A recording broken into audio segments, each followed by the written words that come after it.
The following program was produced by an independent community producer. The opinions expressed do not necessarily reflect those of the ECAT staff or board of directors.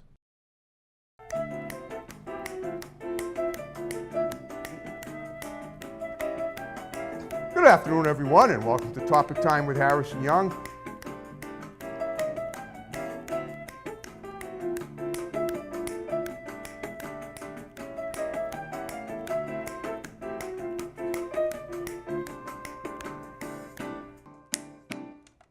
Good afternoon, everyone, and welcome to Topic Time with Harrison Young.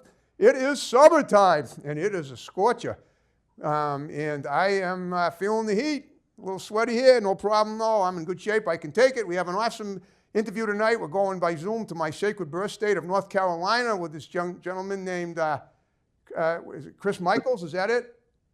Christopher Michael Saloff is my full name. Okay, I got it. We'll cover all that. But he's a comic strip writer, and we're going to talk about his work and possibly look at some of his illustrations. But of course, before we do that, we're going to read these incredible underwriters, and then we will commence per usual. So we have some new ones. We have the Faded Image Barbershop in Wareham. We have the Auto Shop in Hanover with Master Mechanic Ed Rooney.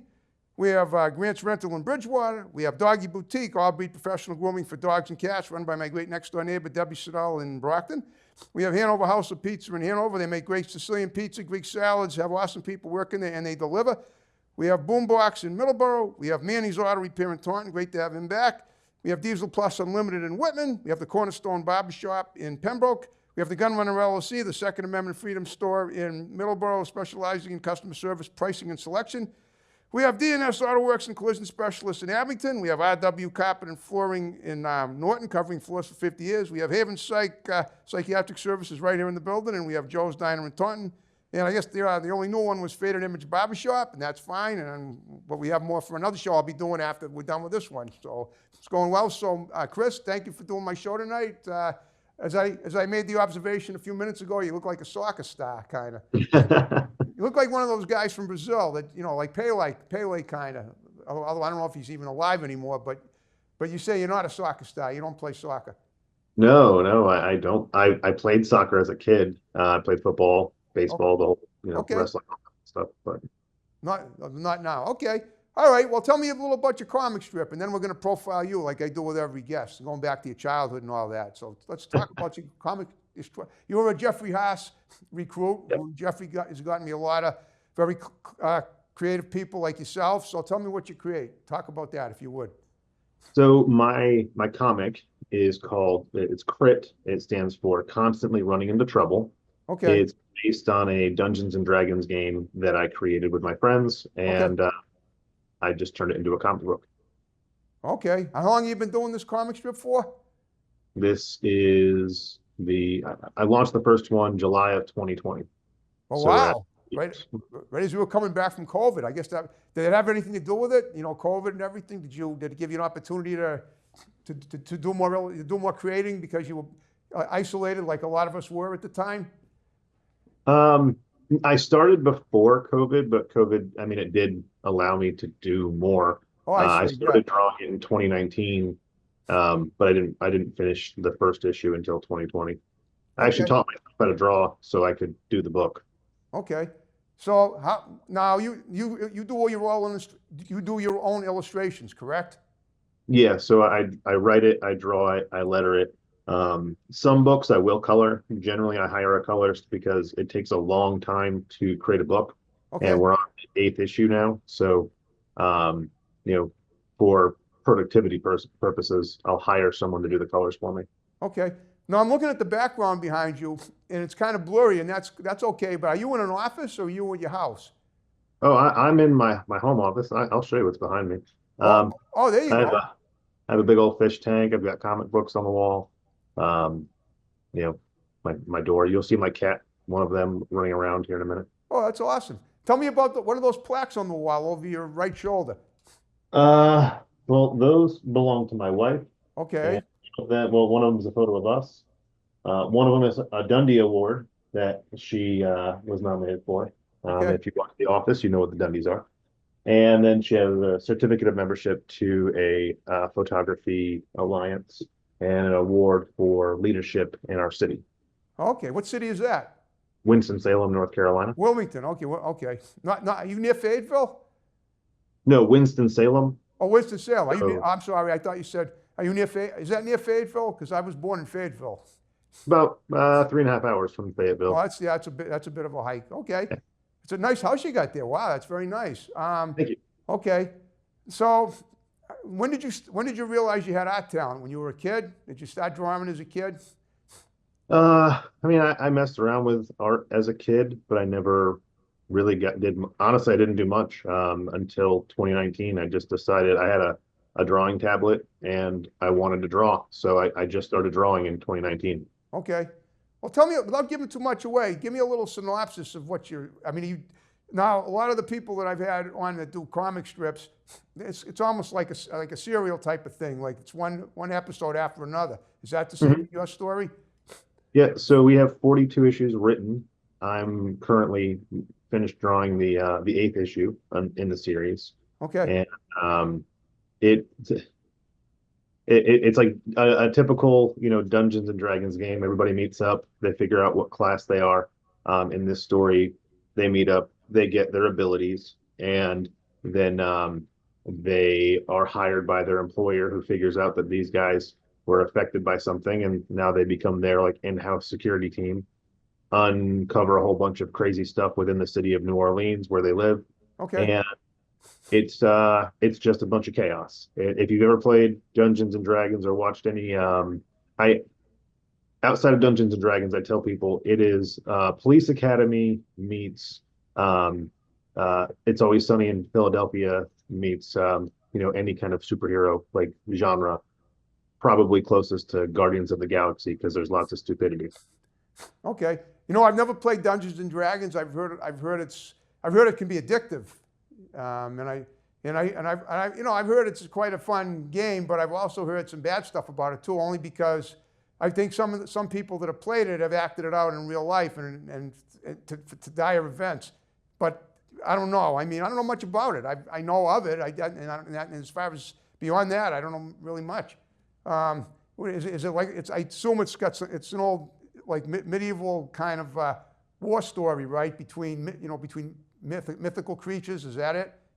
So, in a broad term, Dungeons and Dragons is that, but I used the rule set and I created my own version with superheroes in modern setting. Okay. Oh, yeah. And you have it take place in New Orleans, 21st century New Orleans instead of 8th century Normandy or wherever the original. Right. Okay. It's modern day setting. It's all superheroes because realistically, when I thought about it, with Dungeons and Dragons, nobody's super because everybody has abilities. Okay. So make everybody, like you just take a class, like a warlock, for instance, who uses magic. In our world, if he was the only person using magic, then he would be super, Right. So I made it so that everyone else was normal, and my characters and some of the villains and stuff had abilities, making them super. Okay. Now, do you have any? Years ago I read there's this author named Piers Anthony. Have you ever heard of him? Piers Anthony? No, I have All right, not. he's a sci-fi writer, but a lot of his work that I've read is based on fantasy and in other dimensions and things like that. So I'm trying to find out who you emulate or who you idolize, or if there's anyone that you idolized aside from the creator of Dungeons. All the old '90s comic books. Okay. There's a lot of the thing about my comic is it's written like every character is written by the player. Okay. So there's 6 writers. Everybody writes their own character. So you've got influences from movies. Like I said, other guys. Guardians of the Galaxy, Police Academy. You've got influences from there. You've got influences from manga and anime, and then comic books. It pulls from everything. Okay. Yeah, I heard you just mentioned Police Academy. That's a comedic series of films about a bumbling police department, and that's part of the inspiration that you would take. Oh yeah, if you read one issue, you would see the Police Academy reference. Okay. It takes them a while to become super. I will just say it. I understand, but you like it, you add humor to your material, right? It's very tongue in cheek, very, very tongue in cheek. Okay, tongue in cheek, exactly, and that's always fun. So where did you go up in North Carolina? You don't have the dialect, so I mean, I'm looking at you and I'm thinking Brooklyn, but you tell me. No, I'm from Connecticut, so you're not far off. Oh, you're in New England though, like me. Okay, Yep, yep. I grew up in Clinton, Connecticut. I moved down here in 2004. okay. Uh, I was in a band that got signed by a record label down here, and then I've been here ever since. Whoa, whoa, whoa! You were in a band. So you're a musician too. Yeah, I play guitar. Okay, well, well, tell me how far did you go with your music? I mean, I always love it when my guests are multifaceted. So you explain that if you would, please. So I moved, like I said, I moved down here in 2004. Yep. My band at the time in Connecticut was we were offered a deal, and the deal kind of broke the band up because we didn't want to sign a 7-year deal and be stuck with each other for that long. So we broke up, and I came down here, Okay. and within a year of being here, we signed on to an indie label here who did get picked up by Sony Distribution. And so we got to play Warped Tour and, go overseas and go down to Mexico, did a couple of US tours, did like the MTV2 thing back when that was a thing. Well, wait a minute. So how big? So you were in a major band then? Yeah, for the time, yeah, it was like that screamo scene from the early 2000s. We were part of that. Well, tell me about. Well, I mean, now I got to know. Tell me about the band. How many in it? How did you form? So there was 5 guys in the band. Okay. The band's name was My Hero Is Me. Okay. And you can find us on Spotify. All our albums are still on there. Okay. Actually, I just ran into the record label owner. He owns a comic book shop now. Okay. And yeah, he because the label runs itself, so he just bought a comic book shop. But there was 5 of us. My singer and I, we both were from Connecticut. We moved down here on a whim. Literally, we got into a car on a Wednesday, signed a lease on a Friday. Never been here before, just wanted something new. Yeah. And I gave it a year. When we first moved, I said, if we're not signed in a year, I'll go home.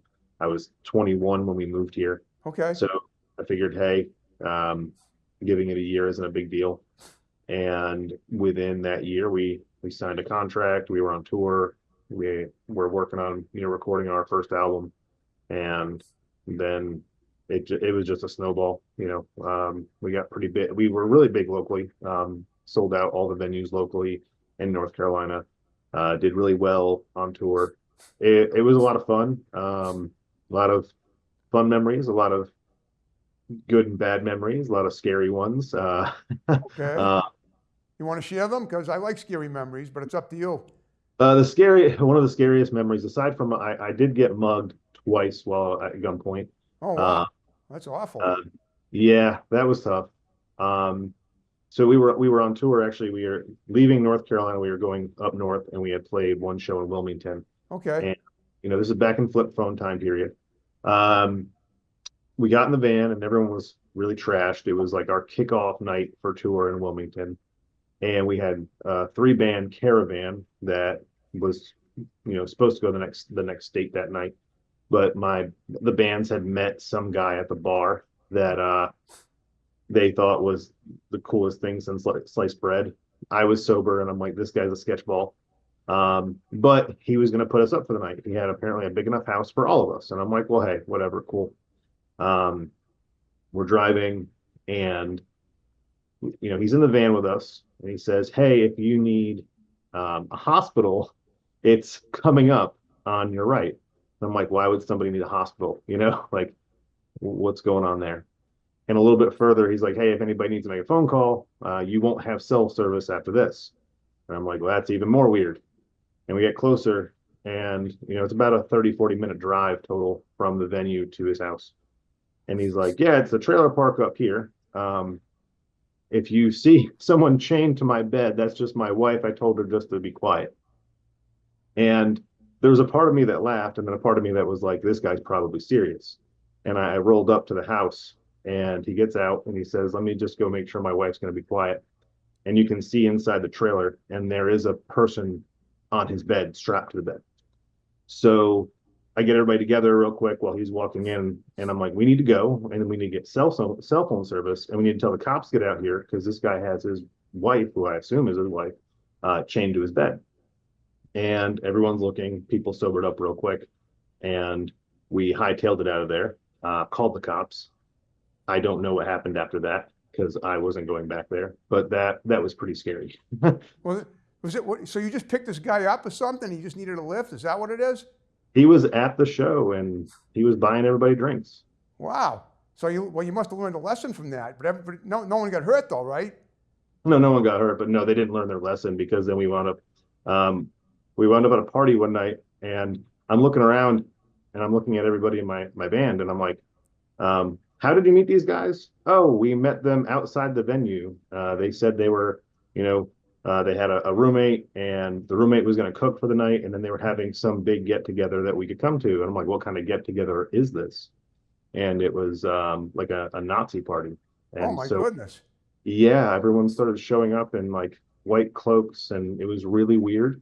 And I had been in the van the whole night because I didn't trust the situation to begin with. And these guys come out and they're like, "Hey, we need to leave." And I'm like, "Why? What's so weird?" And they're like, "It's definitely a Nazi party. We need to go." It reminds me I don't know if you're a Seinfeld fan, but there was a Seinfeld episode about 32 years ago where they ended up becoming involved with these Nazis without knowing it until it was too late. But that's what it sounds like you went through for real. Like I said, anytime I got sketched out, I stayed in the van, no matter how hot it was. And that night, just the feel I got from the people, I was like, yeah, I don't really want to be in their house. And like I said, after about an hour of being there, everyone jumps in the van. They're like, we need to go. Okay, well, I'm glad you made it out all right. Is that why now? Are you still performing? Are you guys? Did you say you broke up? The band broke up, or are you still performing now? Yeah, we broke up in 2008. Oh, you did? Okay, not because of this. You just had other things to do, basically. Yeah, well, I left first. I left because, I was hitting 25, 26, something like that, and Yep. I was looking around just at the people I was hanging out with, and it wasn't where I wanted to be. So I just left. Okay, but it sounds like you had some really, really good positive experiences with this band, though. Did you say you were on MTV? Did you say MTV? Yeah. I thought I heard you say that. MTV too. We didn't make it to the Prime channel, but I don't even know if they were playing music videos on the Prime channel at that point anymore. So Did you get any radio play too? Did you tour all over the country with the band and everything? Yeah, we were on radio. We were on at that point was when digital, like all the, not Spotify wasn't out, but I forget what, like music streaming was. Apple Music was coming out. All the streaming platforms had really started to hit right around then. And I remember I had left, and about a year later, I was actually working at GameStop, and a kid came in and was like, "Hey, I heard your band on my Xbox today," and I forgot what app he was listening to, but he's like, "Yeah, your band showed up on my app," and I was like, "Oh, that's cool," like we're still out there, and on Spotify we still get like 1,000 to 2,000 plays a month, even though we haven't done anything in almost 15, 20 years. Wow. Now you're married with children? Do you have kids? I have one 14-year-old daughter. Yeah. Well, that's right. You were born. You look a lot younger. You're like 41 now, right? I'll be 41 this year. Yeah, I'm 40. Yeah, because you mentioned that in 2003 you were 21, so which is 20 years ago, just about. Wow, because you don't look anywhere near that. Thank you. Oh, yeah, that's great. And your daughter's a teenager. Wow. Okay. Now,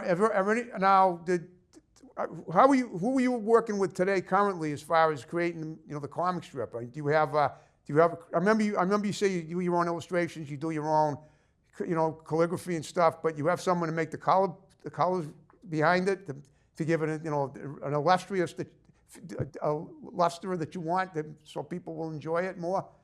Yeah, I have a gentleman, Lewis Thomas, had been doing covers for me.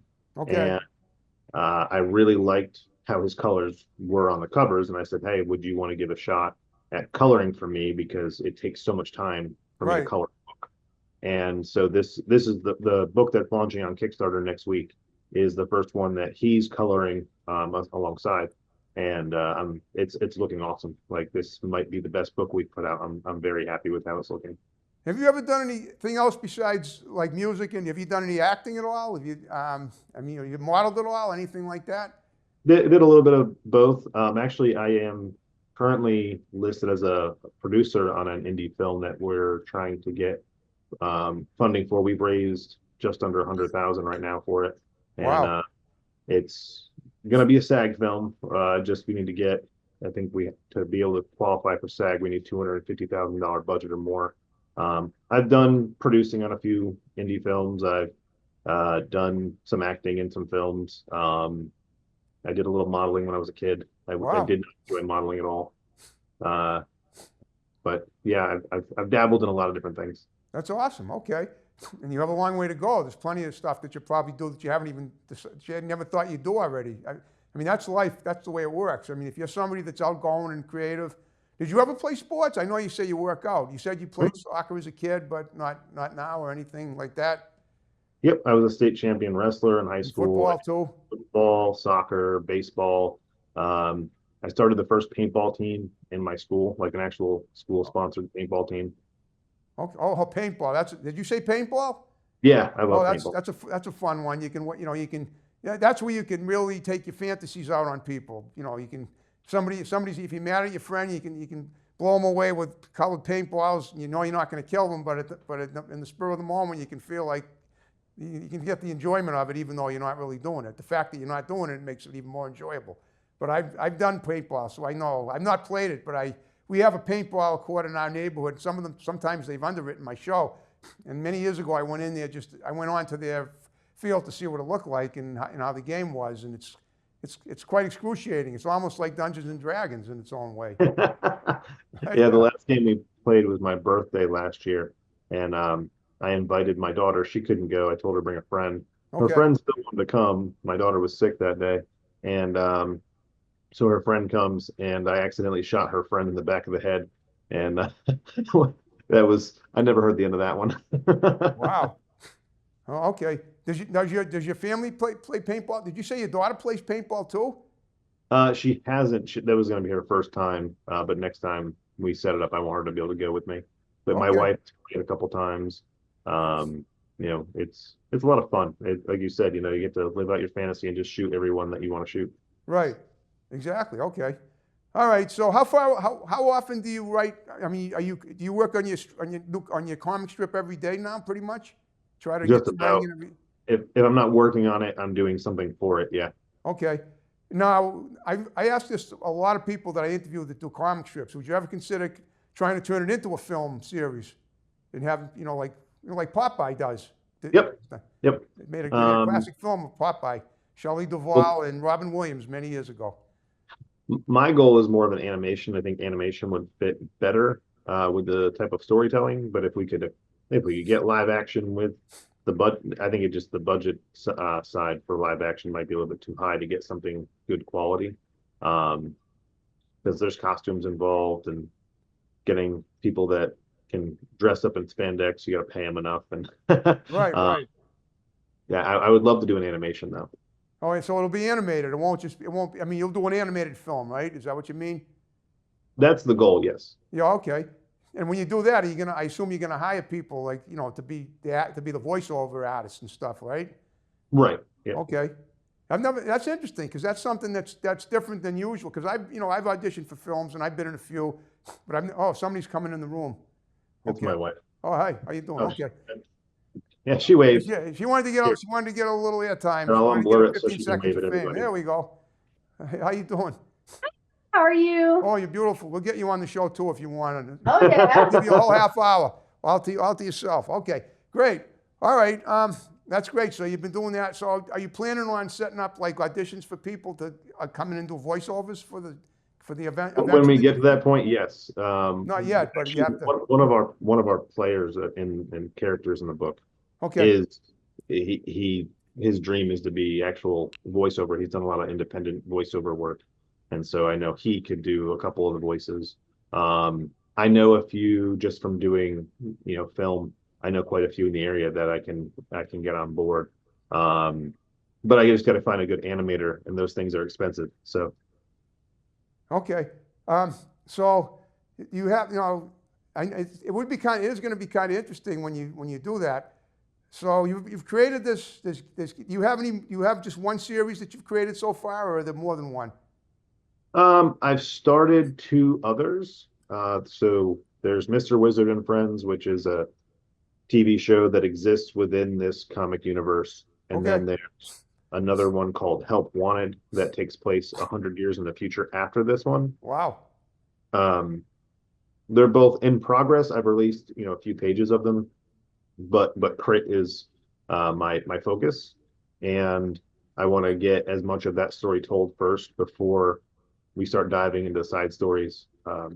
This Crit, it's a very unique story, and the twists and turns that we go through, we put a lot of effort into building a fun world, an interesting world, and creating a narrative that isn't what you would think it would be. So we want to get through as much of that before we start diverting attention into other series, because it does take a lot of work to make these books. Okay. Now, are you ever going to create? Did you do this? Could you create an Xbox game from your comic strip, or if you haven't, are you going to? It's actually, one of my characters is currently in production in a fighting game that will go on Steam. Okay, so you're in the process of doing it, right?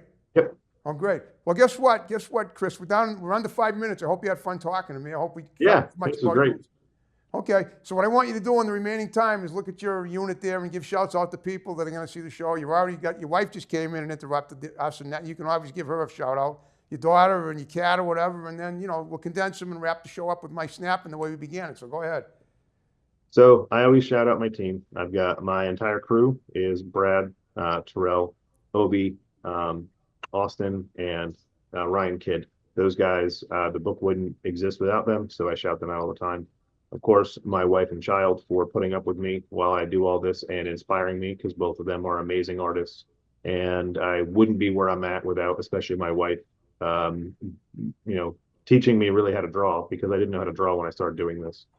And she's a phenomenal artist and really motivated me and taught me a lot about how to draw.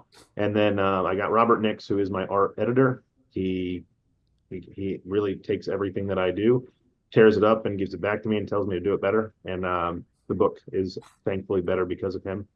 I have all my friends. I have a group of guys that I publish with called the Savage Sandbox. Dennis Valencia, he does Celestial Knight. Jason Farrow does The Convictor. Jerry, I'm not going to attempt his last name right now, but my buddy Jerry does E4 Comics. He has The Elements. My buddy Drew, and of course D. They have their own books out there as well. So I've got a really good foundation and crew behind me, supporting me every step of the way, and I want to thank all them. Great. You say your wife taught you to draw? I thought you said you were drawing as a kid, but your wife. So I never drew anything really as a kid. I was just more sketching. Well, doesn't In she? 2019, Okay. I started trying to draw a comic book, and she took it and erased it and circled things and told me everything that was wrong. And so every page I drew, I would go back to her. That arm's wrong. That leg isn't supposed to look that way. Sometimes she'd erase it. Sometimes she'd draw over it. Sometimes she'd just hand it back to me and tell me it was wrong. When you're trying to get better at something, you can't have an ego. And so I just took every bit of creative feedback and worked my butt off until it was halfway into my 5th issue. And she looked at me and she said, "I think you've got it." And that was probably one of my biggest pride moments ever in creating the books, was when my wife told me, "I think you've got it." That's great. So, doesn't she help with the illustrations too? she's colored a couple of things, but she has enough on her plate. So no, I don't have her do anything. Now, in the book, there is a talking cat, a talking chameleon, and a talking owl. And my daughter is a phenomenal artist. And so I will be working with her on writing a story with those 3 animals for her to do. That's great. Okay. Well, guess what? Run to the final minute of the show. If you had a good time with me, give my digits to I'll tell Jeffrey Haas. We'll see if we can get more people, because it was through him that I got you. And I have one last favor. When we finish the show, will you stick around and do a pick for Facebook, and I'll pop you on there. I don't know if you're on Facebook. If you want to send me a friend request, are you on Facebook? Yeah. Okay, you can friend request me, and then you can tag me. Is that okay? Yeah, perfect. All right, folks, we're wrapping up another great episode of Topic Time, and we're starting a new one in about 5 minutes. So first time ever I've done that. So staying out and snapping on. Ready? Here we go.